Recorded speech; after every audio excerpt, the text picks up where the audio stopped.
Assalamualaikum warahmatullahi wabarakatuh. Selamat malam. Saya Iqbal Rehansyah Kusuma, NIM C24012210804. Ya, pada kesempatan kali ini saya akan menjelaskan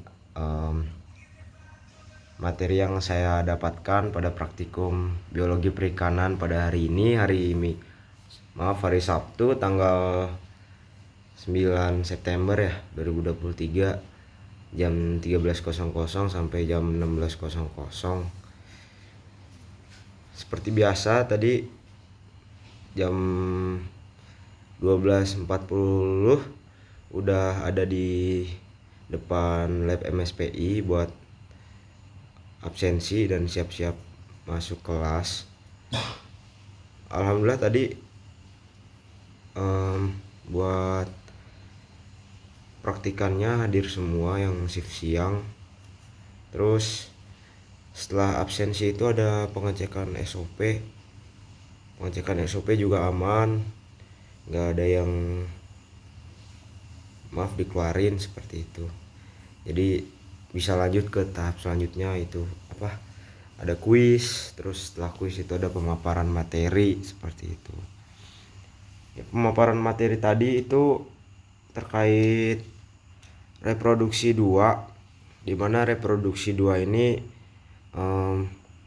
belajar tentang apa sih reproduksi nisbi sama reproduksi total kalau nggak salah. Dan yang nyampein materi itu tadi ada Bang Nopal. Kebetulan beliau asisten praktikum meja saya juga kelompok 6. Tapi saya nggak pede sih buat kuis itu saya bisa dapat nilai yang maksimal apa enggak, karena emang belum belajar ya. Terus selama penyampaian materi lancar juga gitu, bisa dimengerti setelah itu gitu. Terus setelah penyampaian materi segala macam, kami siap-siap buat pindah ke laboratorium biologi perikanan yang ada di dekat lab MSPI seperti biasa lah. Terus pas di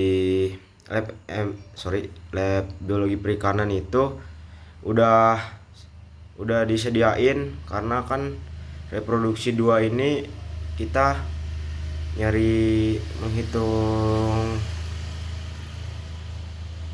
si gonadnya juga, tapi pakai mikroskop. Jadi di meja itu udah disediain mikroskop sama asisten praktikumnya seperti itu.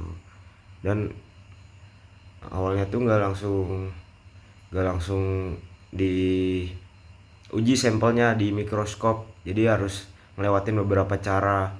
Pertama tuh gonad yang udah dipisahin, ada yang belum. Jadi 3 bagian, itu ada anterior, terus ada middle sama posterior. Kebetulan subkelompok saya udah ada yang dipisahin, tapi di anterior, middle sama posteriornya. Jadi si bagian gonadnya itu ada di gelas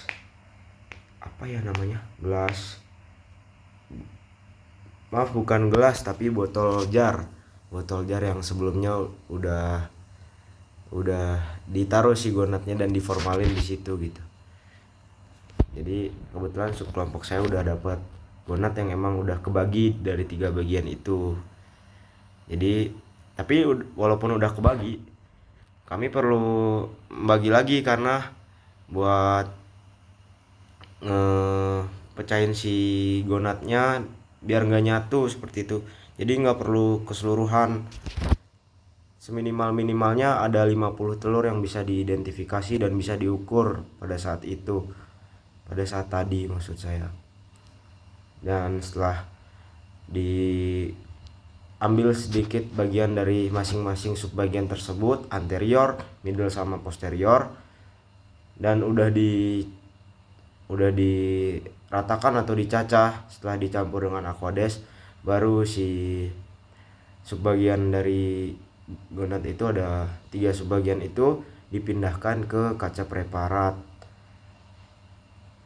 terus diuji menggunakan mikroskop. Dan pada saat pengujian di mikroskop itu kita mencari seminimalnya terdapat 50 telur yang ada di masing-masing subbagian itu, dan mengukur diameter telur pada subbagian itu. Apakah tapi untuk yang diameter telur yang diukur itu mencari telur yang bentuknya memang benar-benar bulat, sehingga ntar pada saat pemijahan bisa pemijahannya itu terjadi secara maksimal seperti itu.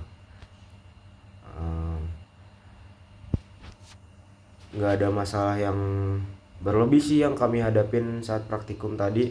Semuanya jelas, semuanya yang udah disampaikan juga bisa kami praktikkan gitu, praktekkan. Terus semuanya juga kebagian buat ngukur diameter telur, gimana cari telur yang bentuknya benar-benar bulat, kebagian juga buat mencatat di datasheet yang udah di print, hingga nanti setelah praktikum itu terdapat input data seperti biasa. Input data di Excel menginput hasil dari praktikum reproduksi 2 tadi, yang menentukan diameter telur dan jumlah telur yang ada di masing-masing subbagian itu. Itu aja sih sebenarnya, nggak ada kendala yang terlebih menurut saya gitu, pun menurut kelompok saya dan menurut kelompok praktikan yang lainnya seperti itu. Namun walaupun tidak ada kendala yang berlebih, tentu pasti ada evaluasi yang diberikan pada kami selaku praktikan seperti itu. Antaranya masih kurang kondusif, terus masih ada yang jalan-jalan, dan terlebih masih ada pekerjaan yang seharusnya bisa diselesaikan namun belum terselesaikan pada saat itu.